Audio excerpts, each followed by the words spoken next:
Hello.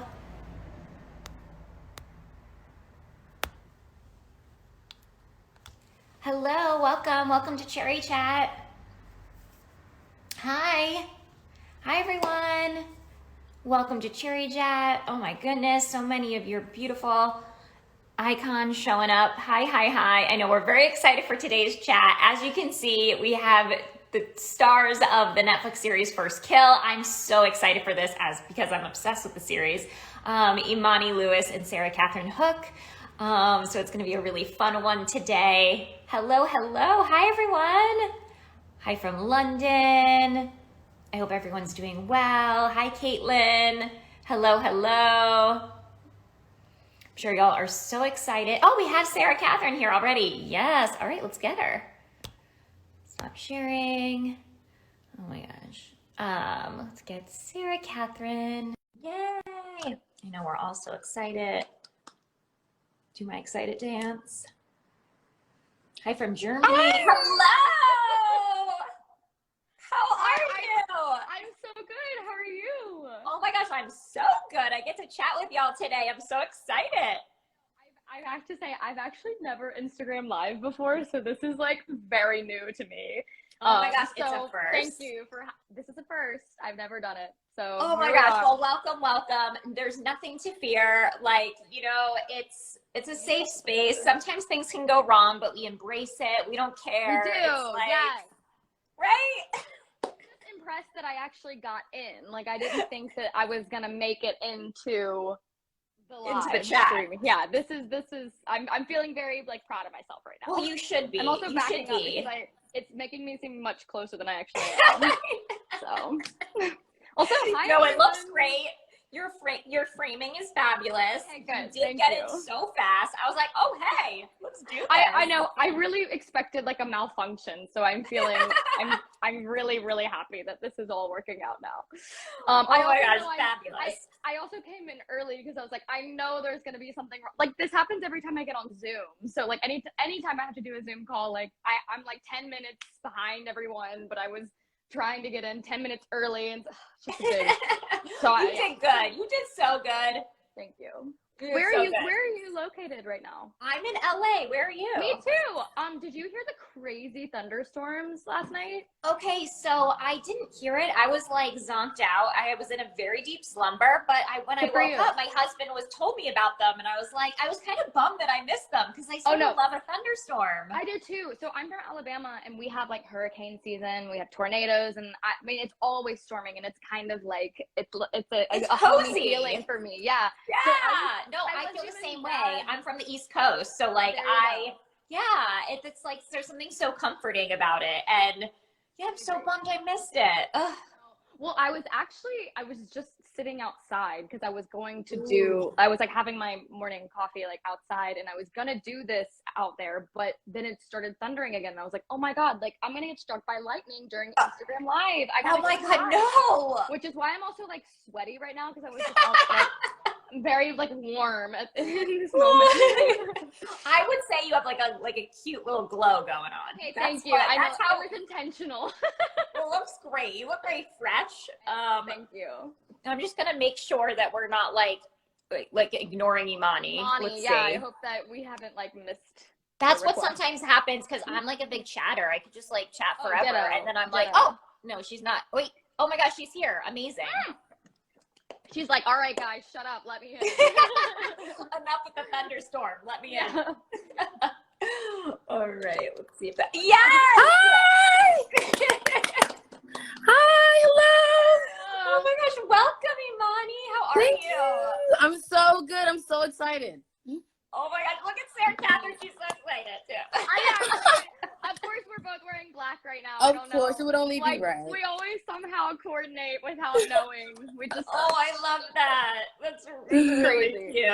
I went with like red. I thought it was like kind of on theme. I don't know. No, oh, it's beautiful. Well. It's actually working with because you also have a little bit of black in there, so it's like it's. Mm-hmm. I feel like we have a thing going on here. That's true. Oh my gosh. Oh my gosh. This is so exciting. I just want to say congratulations, a huge congratulations on all the love, thank you, the success. Like, let's just start there. How does it feel? Like, truly, because feeling?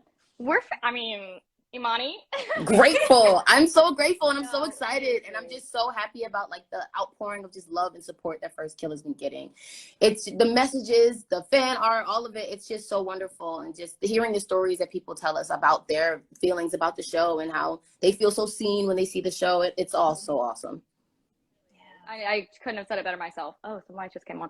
I'm just honored, thankful, grateful. I just am so overwhelmed with gratitude and have just been loving seeing the response from everyone about the show. It seems like it's just it was like perfect.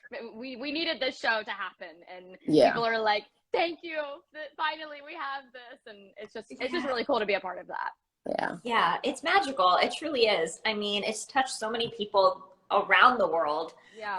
It's like, and I just feel so happy for y'all that you get to experience that sort of magic and being a part of that, touching so many people's lives. I mean, there's nothing better. That's why we create stories. That's why stories are created, right? True. Totally. I know. Now I'm like, I don't want to do anything that isn't meaningful ever again. Right. Or impactful. Yeah, you know how it feels. It's like, you know, creating art, acting, plus like making an impact and inspiring others. It's like the trifecta. It feels so good. It does.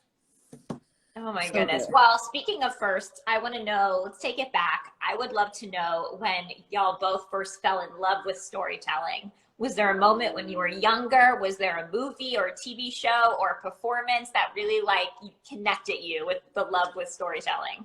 Oh, I love this. Do you have anything, Imani? That made me fall in love with storytelling.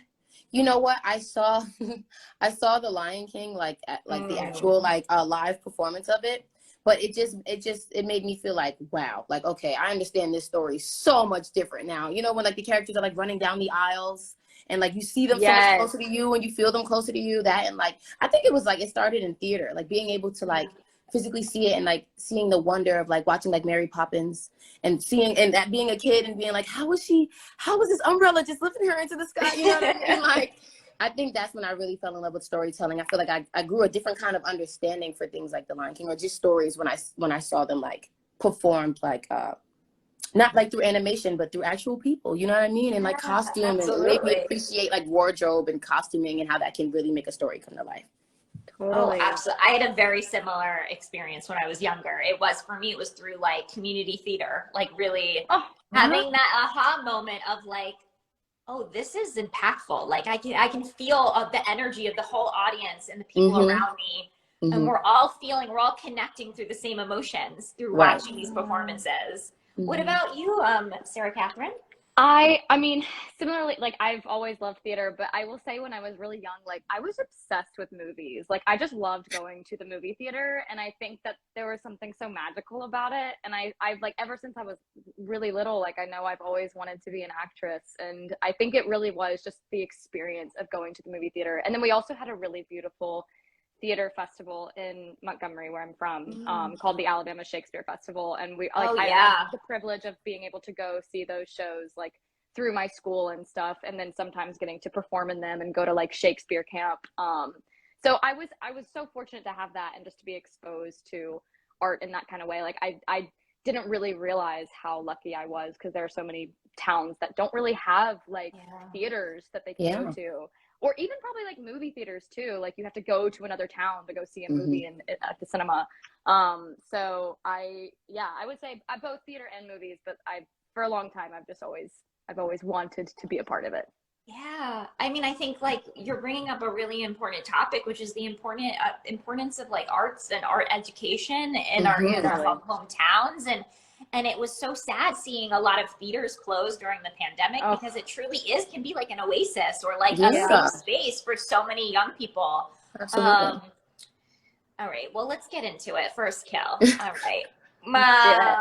You know, Sarah Catherine, you play Juliet, the legacy vampire.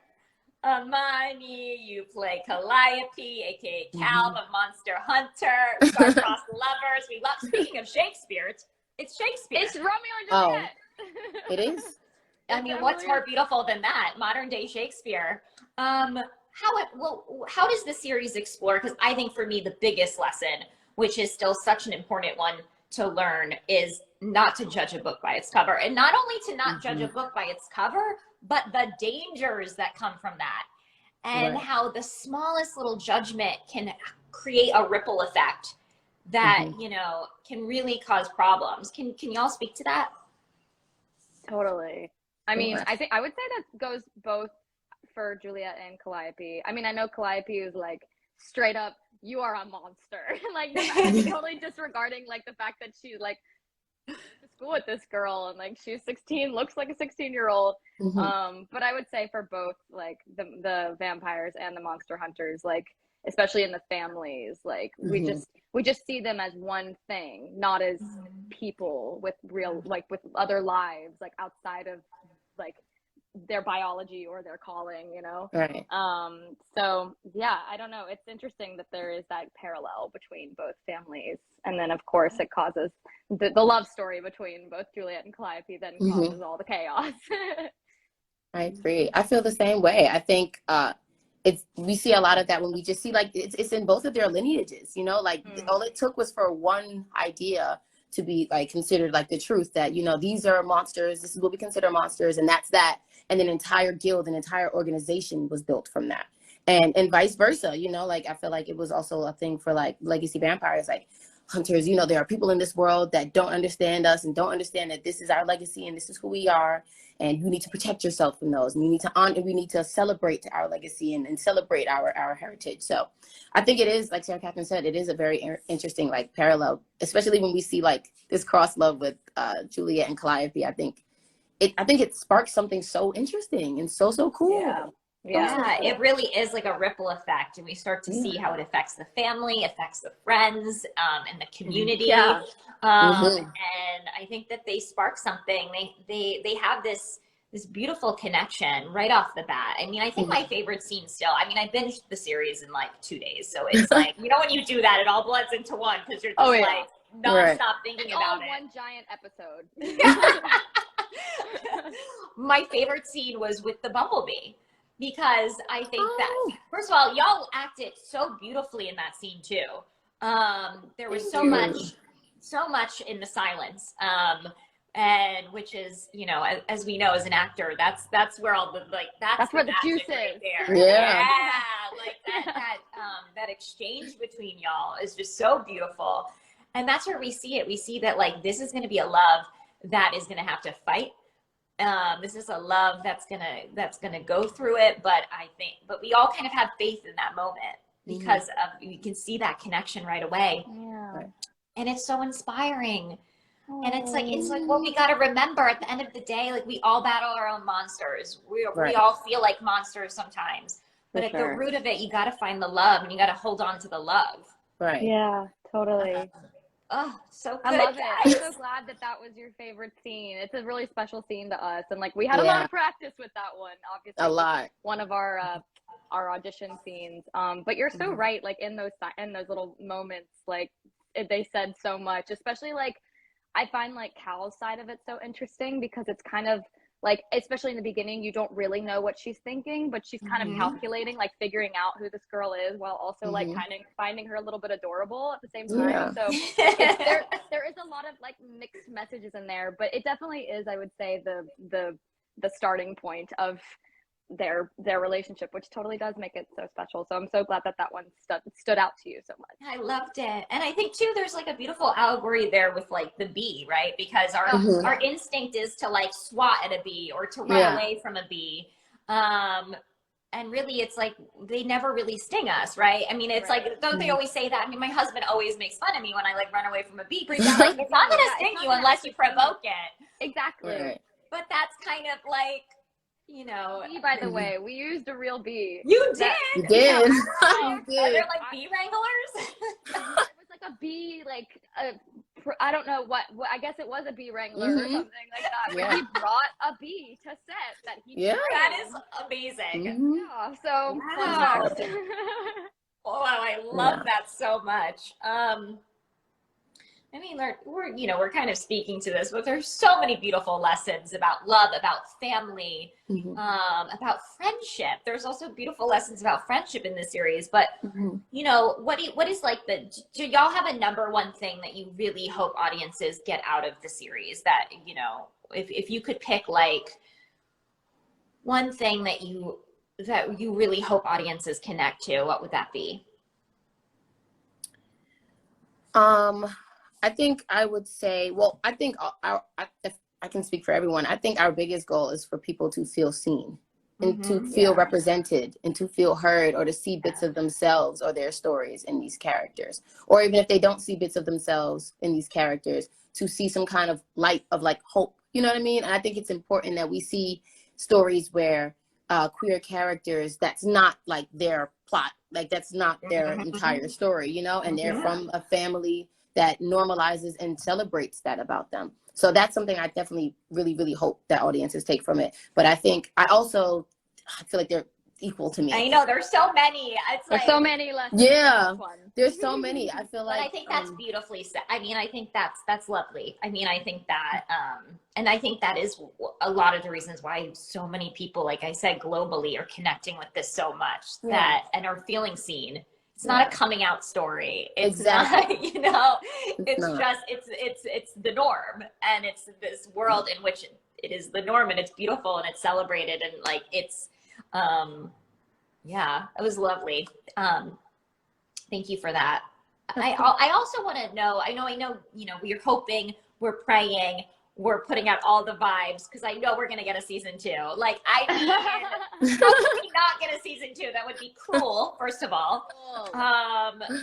But when we get a season 2, because I'm going to say when we, because of, what do y'all want to explore with your characters? What are you most looking forward to exploring? Like, maybe on like a character development like line, not plot, because we can't talk about plot, but like too much plot. There's too much. No, let's not we get have to into start that. with our characters. Let's just talk about like internally. What do y'all want to explore the most with these beautiful characters?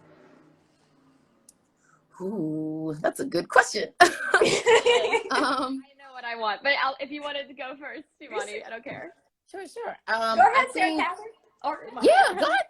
Go ahead. Okay. We're just 3 polite ladies. Like polite ladies, passing the torch. Well, I know I definitely want, I've been saying this a lot.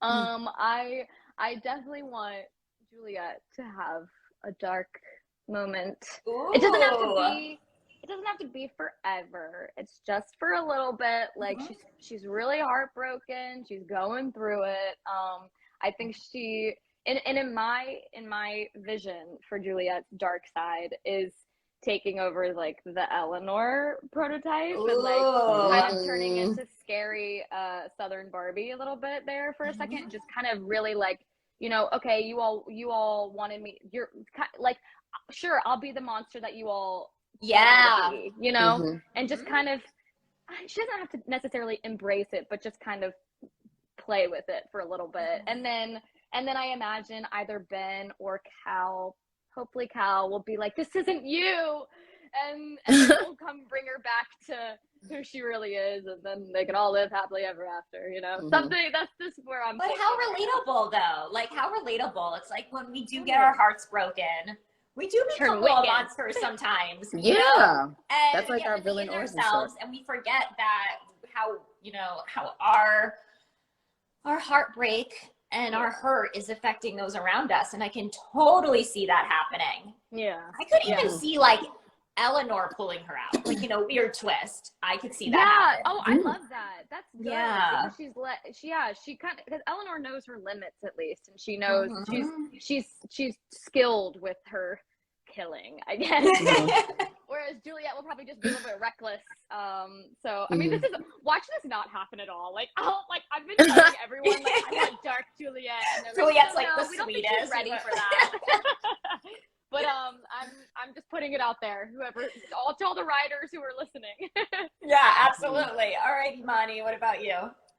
Oh, I feel like kind of a similar way. I feel like I want to see Cal be the monster hunter that she's like always known that she was. You know what I mean? Like, I feel like the interesting like story about the Burns is each character in the Burns family, they're not just doing these missions to do them. Like, they have some kind of emotional reason why they go on these missions and why it's so serious to them, you know, with Theo and what happened to his mom and things like that. So I think now she has that reason, you know, because of what happened to her brother and what's happening to her family. So I think I can see that driving her into like full-fledged Blade Runner, just crazy. You know what I mean? Like, she's gonna train harder than her brothers ever could.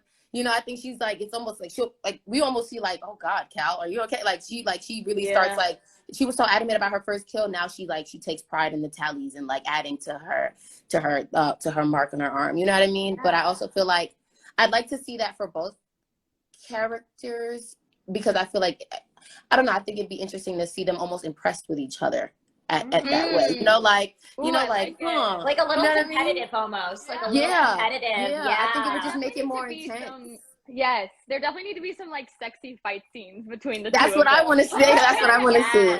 I could see that. And I think, well, I would definitely want to see like what other like monsters we see in, you know, another season, like, because I feel like we see a couple, but it'd be interesting to see some more that we don't usually see. But I think above all, like, I think on an emotional level, I want to see a version of Cal that doesn't feel like she needs that validation from her family. You know, I want to see a Cal that's completely like sure of self and who her identity is, and not just because she's a part of the Burns family. You know what I mean? 100%. Yeah, I really love that. Absolutely. And I think she's going to be busy. We see all those monsters at the end of season 1. She's going to be really busy. Really busy. And I can see, oh my gosh, there's so many ways that this could go. Like, I could see Juliet, like, fighting off monsters as well. And they're like, again, they get competitive. And then we have that, like, sexy sexual tension fight scene. Yeah. That's just so bad. I mean, like, Imani, your fight scene, like, you are so... I mean, so athletic and like strong. You're so strong in this series. Like, so inspiring. I was just like, damn, I need to do like kickboxing. I was like, get up off your ass, Meg. Like, let's go. Oh my gosh. Well, y'all are so lovely. This has been so fun. Thank you so much for joining me today. So much fun, of course. This Imani, was this your first Instagram Live ever? Or have you done Instagram Live? I've been on live, but never like with another person. I've never like paired like this. So at first I was like freaking out, like, oh, how do I do this? How do I do it? But no, this was really cool. Yeah, we did well. Like, everyone's we did really well. Great. Like, I don't know, we got lucky. Yeah. I was really nervous. I mean, I already told Meg this, Imani, but I was really scared I wasn't going to be able to get in. And so I came in early and was like, just gotta make sure I'm not like super late like I usually am. So anyway. Same. Oh my gosh. Well, y'all will have to come back when season 2 comes out, and but this was really lovely. Again, thank you so much. Season 1, first kill, binge it if you haven't already. I'm sure like everyone here has watched it like 5 times, but maybe watch it for a 6th time. I don't know. I mean, it's incredible. But have a lovely rest of your day, and thank you. You too. Thank you. Love. Bye, Meg. Bye. Bye.